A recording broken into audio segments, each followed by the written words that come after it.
कुंडलिनी जागरण की स्थिति में सबसे पहले तो इंसान की ऊर्जा ऊपर की ओर उठना शुरू होती है। इस प्रोसेस से पहले व्यक्ति को समाधि में जाना जरूरी होता है। समाधि एक ऐसी अवस्था होती है जिसमें हम अपने ही स्वरूप को, अपने विराट स्वरूप को देख रहे होते हैं। आइए हम जानते हैं विज्ञान भैरव तंत्र में भैरव ने भैरवी को समाधि के बारे में क्या कहा। इसे निर्विकल्प समाधि भी कहते हैं। जैसा कि हमने जाना था, भैरव शक्ति के कारण हमारे अंदर प्राण होते हैं। एक स्पंदन होता है जो प्राण और अपान के कारण होता है। पिछले अध्याय में हमने समझा था कि कैसे प्राण और अपान द्वादशांत तक जाकर वापस लौट आता है और एक तरफ वह असीमित ब्रह्मांड में लीन हो जाता है और वहीं से फिर से शुरू होकर हमारे फेफड़ों के कमल अंग तक चले जाता है।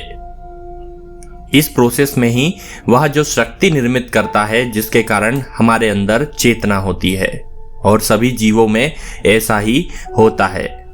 तो भैरव आगे कहते हैं कि जब द्वादशांत की स्थिति में प्राण आना और जाना बहुत धीमा कर देता है, न्यूनतम कर देता है, इतना कम हो जाता है लगता है जैसे वह है ही नहीं।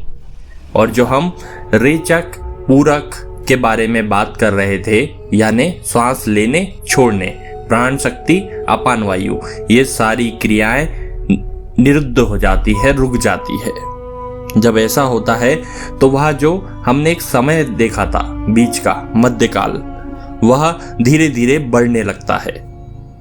और जब वह बढ़ जाता है तो इस अवस्था में योगी की योगाग्नि प्रकट होती है और वह योगाग्नि धीरे धीरे शरीर के समस्त इंद्रियों में फैल जाती है और वह इंद्रियों को कुछ महसूस कराती है, क्योंकि मनुष्य के सारे कर्म उस योगाग्नि में जलकर भस्म होने लगते हैं।